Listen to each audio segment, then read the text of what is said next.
ఇప్పుడు ఈ ఉపా చట్టమో లేకపోతే దేశద్రోహమో ఒక 5,940 వీడియోలు అన్నీ స్కాన్ చేశారు. ఏమని తిట్టాడు?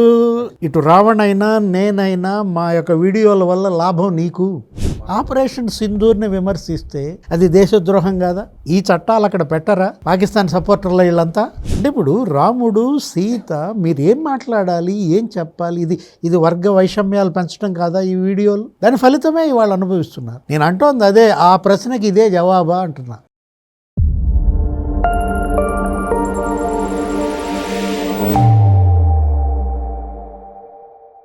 నమస్తే, వెల్కమ్ టు థింక్ ఆంధ్ర. నేను మీ మాణిక్. ప్రశ్న రావణ్ అలియాస్ జోసెఫ్ ప్రశ్న అనే యూట్యూబ్ ఛానల్ ద్వారా ఇటీవల కాలంలో ఆయన బాగా పాపులర్ అయ్యారు. కుటుంబ ప్రభుత్వాన్ని చాలా అగ్రెసివ్గా ప్రశ్నిస్తూ ఉన్నారు. ఆయన మీద ఏకంగా 4 కేసులు పడ్డాయి. 4 కేసుల్లో లాయర్ జడా శ్రవణ్ గారు బెయిల్ తెచ్చారు.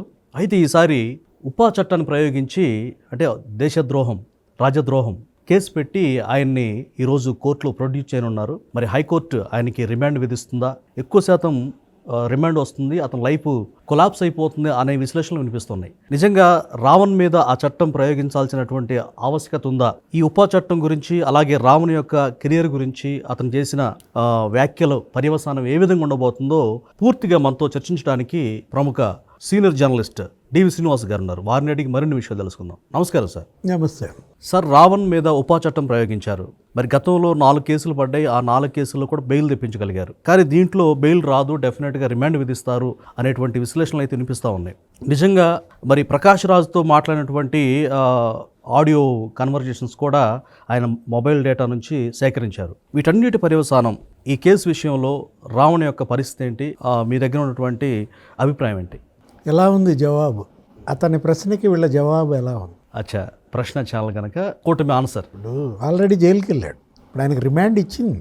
ఏది? గన్నవరం కోర్టు ఇప్పుడు 4 కేసుల్లో బెయిల్ ఇచ్చారు, అక్కడ ఉన్న కోర్టులన్నీ కూడా. ఇక్కడ మీరు అన్నట్టుగా ఇప్పుడు ఈ ఉపా చట్టమో లేకపోతే దేశద్రోహమో ఒక 5,940 వీడియోలు అన్నీ స్కాన్ చేశారు. ఇవాళ అక్కడ ఉన్నటువంటి సైబర్ సెక్యూరిటీ, అక్కడ ఉన్నటువంటి కమాండ్ కంట్రోల్ సెంటర్ ఎట్లా ఇతను విద్వేషాలు రెచ్చగొట్టారు, ఏ విధంగా వర్గ విద్వేషాలని పెంచాడు, సంఘ విద్రోహ శక్తిగా ఎలా మారాడు. అందుకే ఈ సెక్షన్ ఇప్పుడు ఉపా పెట్టినా లేకపోతే దేశద్రోహ చట్టం పెట్టినా, ఇన్ని సెక్షన్లు పెట్టినా అక్కడ స్పష్టంగా చెప్తున్నారు హిడ్మా ఎన్కౌంటర్ జరిగింది.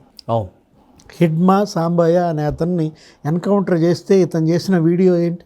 ఓకే, వాళ్ళకి అనుకూలంగా ఒక్క హిడ్మాన్ చంపితే 100 మంది హిడ్మాలు పుట్టుకొస్తారంటే అక్కడ స్వయంకృత అపరాధం అంటారా ఆ వ్యాఖ్యలు? అది మరి ఉపా కిందకి రాదా? అది ఇప్పుడు దేశద్రోహం కిందకి రాదా? ఇప్పుడు ఇవాళ ఏంటి? ఆపరేషన్ కగార్ ఎవరు టేకప్ చేశారు దాన్ని? కేంద్ర హోంశాఖ. ఇవాళ మోడీ గవర్నమెంటు, అమిత్ షా హోంమంత్రిగా ఆపరేషన్ కగార్ కాదు, మొత్తం రూట్ అవుట్ చేశారు. అసలు నక్సలిజం లేకుండా తుదముట్టించారు ఒక రకంగా. వాళ్ళ మావోయిస్టు విముక్త భారత్ అనో ఏదో వాళ్ళు ఒక లక్ష్యం పెట్టుకున్నారు. అసలు చాలామంది సరెండర్ అయ్యారు. వాళ్ళ ఆయుధాలు ఇవ్వటమే కాదు, అసలు వచ్చేసారు, అటు ప్రజా జీవనంలో కలిశారు. జనజీవన స్రవంతిలో కలిసిన బొళ్ళు మంది నక్సలైట్లు మనం చూసాం. ఇక్కడ ఇతన్ని చంపితే, ఒక హిడ్మాన్ చంపితే 100 మంది హిడ్మాలు పుట్టుకొస్తారండి. అంటే ఇవాళ రావణ్ ఎవరిని టార్గెట్ చేశాడు? కేంద్ర హోంశాఖని. లేకపోతే అదేంటది ఆపరేషన్ సింధూర్. మోడీ ప్రభుత్వాన్ని అక్కడ ఉగ్రవాది సవాల్ చేశాడు. కాశ్మీర్లో అక్కడ పర్యాటకులు వెళ్తే మీరు చూసుంటారు, కాల్చి చంపారు. కాల్చి చంపుతూ ఏది భర్తను కోల్పోయిన భార్య ఏడుస్తూ నా నుదుటి కుంకుమ తుడిపేస్తావా అని అడిగింది. ఏమన్నాడు అతను? ఆ ఉగ్రవాది మోడీకి చెప్పుకో అన్నాడు. అవును, మోడీకో బతావో వాయిస్ వినిపించింది కూడా. ఆ రోజు మోడీ ఏం చేశాడు? ఆపరేషన్ సింధూర్. వాళ్ళ కాశ్మీర్ ఎయిర్ బేస్ ధ్వంసం మొత్తం. అక్కడ ఏంటి? అసలు పాకిస్తాన్ ఎయిర్ బేస్ ఉగ్రవాద మొత్తం ఆ శిబిరాలన్నీ ధ్వంసం చేశారు, డిస్ట్రాయ్ చేసి పడేశారు. దగ్గర ఒక 50% ఎయిర్ బేస్ ధ్వంసమైంది. పాకిస్తాన్కి తీవ్ర నష్టం. ఆ ఆపరేషన్ సింధూర్ ప్రపంచవ్యాప్తంగా భారత్ బలం ఏంటో తెలిసింది. ఇప్పుడు జాతీయంగా, అంతర్జాతీయంగా మోడీ క్యాబినెట్, మోడీ గవర్నమెంట్కి అందరూ నీరాజనాలు పలికితే మద్దతుగా ఉంటే ఇతను ఏమైనా వీడియో చేశాడు? విమర్శిస్తూ ఆపరేషన్ సింధూర్ని విమర్శిస్తే అది దేశద్రోహం కాదా? ఈ చట్టాలు అక్కడ పెట్టరా? ఇప్పుడు ఇవాళ మీరు అంటున్నారు ఏంటి? దీనిలోకి వచ్చేసరికి 147 పెట్టారు. 147 ఏంటి? ప్రభుత్వంపై ఇవాళ యుద్ధం ప్రకటిస్తూ ప్రజల్ని రెచ్చగొట్టడం. లేకపోతే 152 పెట్టారు. దేశ ఐక్యత భంగం కలిగించేటటువంటి పనులతో దేశద్రోహానికి పాల్పడడం. లేకపోతే ఇక్కడికి వచ్చేసరికి 192 పెట్టారు. అల్లర్లు సృష్టించేలా రెచ్చగొట్టే ప్రసంగాలు చేశాడా చేయలేదా? ప్రజల్లో విద్వేషం ఆపరేషన్ సింధూర్ని విమర్శిస్తూ, హిడ్మా ఎన్కౌంటర్ని విమర్శిస్తూ ఇలాంటి వీడియోలు చేసిన మరప్పుడు ఈ సెక్షన్లు ఎందుకు పెట్టరు? సార్, ఈ అంశం ఇప్పుడు రాష్ట్రంలో హాట్ టాపిక్ అయింది. కేంద్ర పెద్దల దృష్టికి కూడా వెళ్ళి ఉండొచ్చు అంటారా? కేంద్ర పెద్దలేగా ఈ సెక్షన్లు పెట్టించింది. అంటే వాళ్ళు ఇప్పుడు ఇవాళ ఇదంతా కూడా ఇది ఏపీ పోలీస్ కాదు, ఇక్కడ మొత్తం కేంద్ర ప్రభుత్వం ఇవాళ ఆపరేషన్ కగార్కి వ్యతిరేకంగా వీడియోల్ని స్కాన్ చేశారు. లేకపోతే ఏంటి, రాముడిని అంట తరిమేస్తే అడవులకి వెళ్ళాడంట. అది మనోభావాలు దెబ్బతించడం కదా భక్తులకి. రాముడిని తరిమేశారా? అతనేంటి, తండ్రి ఇచ్చిన మాటకి కట్టుబడి వనవాసానికి వెళ్ళాడు. రామాయణం అరే దాన్ని అడ్డం పెట్టుకుని దాన్ని వక్రీకరించటం, జరిగిన ఇతిహాసాలు పురాణాలు అవన్నీ ఏంటి, భక్తులకి అవి మత గ్రంథాలు. వాళ్ళ 140 కోట్ల భక్తుల విశ్వాసం. రాముడు ఉత్తమ పురుషుడు, ఆయన ఏకపత్ని వ్రతుడు. ఆ విధంగా ఆయన ఏంటి, తండ్రి వాక్య పాలకుడు. అతన్ని ఆదర్శంగా తీసుకుని ఈ సమాజం ఇవాళ అంటే మీ పెళ్ళాలను కూడా అగ్ని ప్రవేశం చేయించండి అంటే అది సబబు కదా, అలా మాట్లాడకూడదు. అంటే ఇప్పుడు రాముడు సీత మీరు ఏం మాట్లాడాలి, ఏం చెప్పాలి? ఇది వర్గ వైషమ్యాలు పెంచడం కాదా ఈ వీడియోలు? దాని ఫలితమే ఇవాళ అనుభవిస్తున్నారు. నేను అంటోంది అదే, ఆ ప్రశ్నకి ఇదే జవాబా అంటున్నా. సార్, ఇప్పుడు మరి అతని లైఫ్ ఎలా ఉండబోతుంది, ఎలాంటి శిక్షలు పడే అవకాశం ఉంది? అతని యొక్క ఇప్పుడు అంటే ఒక చిన్న బిడ్డ భార్య కూడా, ఆ చిన్న బిడ్డ తండ్రి లేకుండా ఏడుస్తా ఉంది. తను మొట్టమొదటిసారిగా ఆ ప్రశ్న ఛానల్లోనే మాట్లాడింది, చిన్న షార్ట్ వీడియో చూశాను నేను కూడా.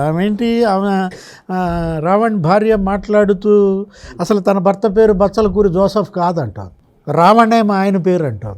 సమర్థిస్తూ ఉందా? అంటే పోలీస్ తప్పు రాస్తుందా? ఇప్పుడు ఎఫ్ఐఆర్ కాపీ మీరు చూశారు కదా, ఆయన phone number Bachalakuri Joseph son of Daniel, పలానా ప్లాటు, పలానా అమీన్పూర్ హైదరాబాద్ అని మొత్తం అతని అడ్రస్, ప్లాట్ నంబర్తో సహా, ఫోన్ నంబర్తో సహా ఎఫ్ఐఆర్ కాపీ ఉంటే ఆమె కమ్మ అంటే జోసఫ్ కాదు, అతని పేరు రావణ్, ఆయన కమ్మ అంటే ఇప్పుడు కమ్మని అతను కూడా చెప్పుకున్నాడు సార్ డైరెక్ట్గా. ఇప్పుడు ఇవాళ ఒకటి, నువ్వు కమ్మ అయితే వదిలేస్తారా? ఎవరైనా కులాలకు సంబంధం లేదు కదా ఇలాంటి యాక్టివిటీస్. ఇప్పుడు అతను ఎవరో ఉన్నాడు, కిరణ్, సామాన్యుడు కిరణ్, అరెస్ట్ చేశారా లేదా? జైలుకి పంపారా లేదా? కామన్ మ్యాన్ కిరణ్, అవును, టీడీపీ యాక్టివిస్ట్. ఇప్పుడు ఐటీడీపీ కార్యకర్త, లేకపోతే ఆ రోజు చేబ్రోలు కిరణ్, అతను పాపం పశ్చాత్తాపం వ్యక్తం చేశాడు. సారీ చెప్పినప్పటికీ చట్టం ఊరుకోలేదు. భారతమ్మ నన్ను క్షమించన్నాడు. మళ్ళీ రెండో వీడియో విడుదల చేసిన ప్రభుత్వం, చట్టం తన పని తాను చేసుకుపోయింది. అతనికి డస్ట్బిన్ కవర్ వేశారు నెత్తికి, డస్ట్బిన్ కవర్ తగిలిచ్చారు. ఇతనికి ఎందుకు వేయలా నేను ప్రశ్నిస్తున్నా. ఇవాళ కిరణ్కి డస్ట్బిన్ కవర్ వేసిన వాళ్ళు మరి రావణ్కి ఎందుకు వేయలేదు? ఈ ప్రభుత్వం, చంద్రబాబు ప్రభుత్వం, ఇవాళ డిప్యూటీ సీఎం పవన్ కళ్యాణ్ అతను చేసింది ఒకటే నేరం కాదా? ఇప్పుడు ఏంటి, ఇంకా అతను పశ్చాత్తాపం చెందాడు. ఇతనేమన్నా నేను హిడ్మా ఎన్కౌంటర్ తప్పు పట్టడం నా తప్పు అని పశ్చాత్తాపం చెందాడా?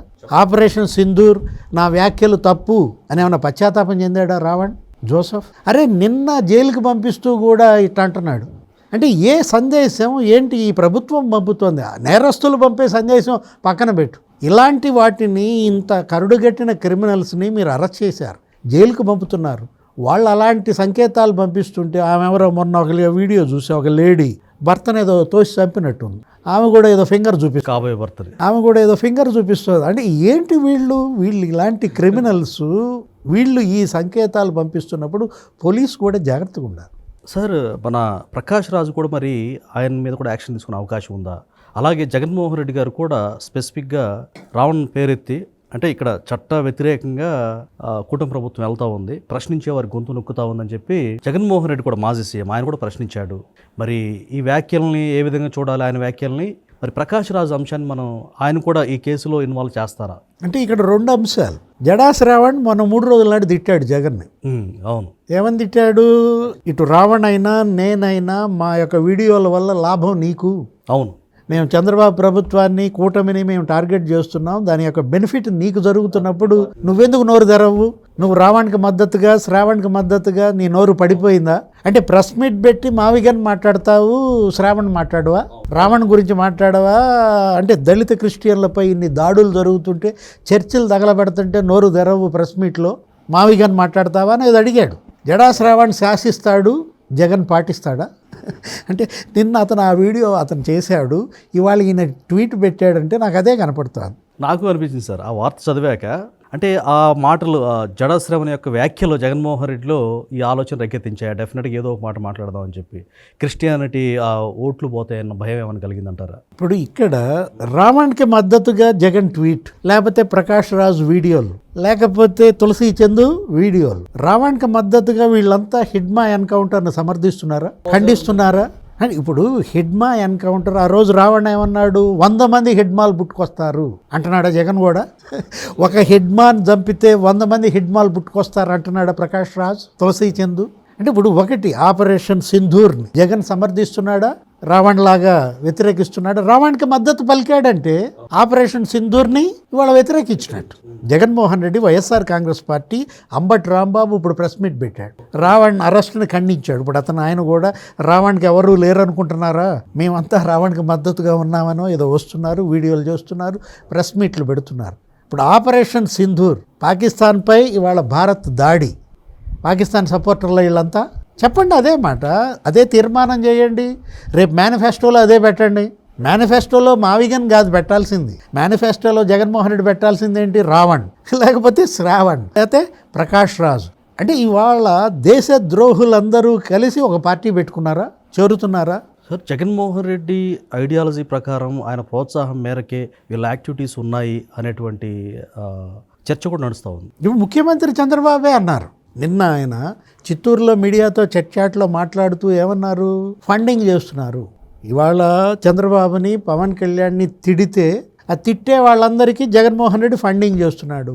అంటే రావణ్కి ఫండింగ్ ఎవరు?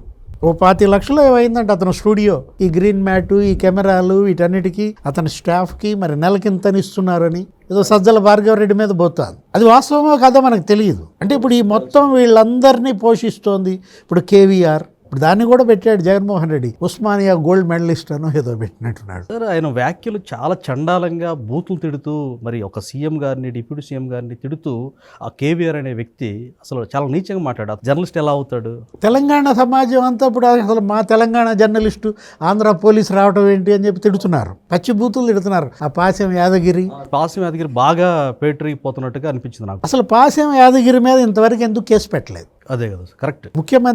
ఏపీ ముఖ్యమంత్రి చంద్రబాబును ఉద్దేశించి అన్ని పచ్చి బూతులు మాట్లాడితే డిప్యూటీ సీఎం పవన్ కళ్యాణ్ని, పోలీస్ని, తెలంగాణ పోలీస్ని పచ్చి బూతులు తిడితే ఇంతవరకే కేసు ఎందుకు పెట్టలేదంటున్నారు. అదే ఆశ్చర్యం ఉంది సార్, ఎందుకని అతన్ని ఉపేక్షిస్తున్నారు, వదిలేస్తున్నారు? వీటన్నిటికీ సమాధానం చెప్పాల్సింది ఇవాళ 2 తెలుగు రాష్ట్రాల ప్రభుత్వాలు. ఇప్పుడు ఇక్కడ ఏంటంటే ఏదో రకంగా డిస్టర్బెన్స్ క్రియేట్ చేయాలి, డీవియేట్ చేయాలి, డిస్ట్రక్షన్, విధ్వంసం, ఇవాళ సమాజంలో విధ్వంసం సృష్టించాలన్నట్టుగా ఒక ఫండింగ్ ఇస్తున్నారు అంటున్నారు. అంటే వీళ్ళందరికీ ఫండింగ్ అంటే ఆపరేషన్ సింధూర్కి వ్యతిరేకంగా ఫండింగ్, హిడ్మా ఎన్కౌంటర్కి వ్యతిరేకంగా ఫండింగ్. ఏం చేస్తోంది కేంద్ర ఇంటెలిజెన్స్, వాళ్ళ కేంద్ర హోంశాఖ ఏం చేస్తోంది?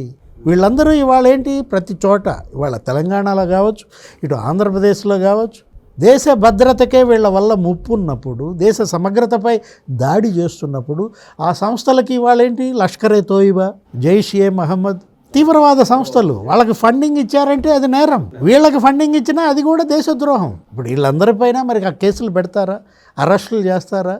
జవాబు ఇవ్వాల్సింది ప్రభుత్వం. ఈ ప్రశ్నకి జవాబు ఇవ్వాల్సింది ప్రభుత్వం. ప్రశ్న జవాబు ఎట్లున్నాయి? Correct match. Thank you sir. నమస్తే.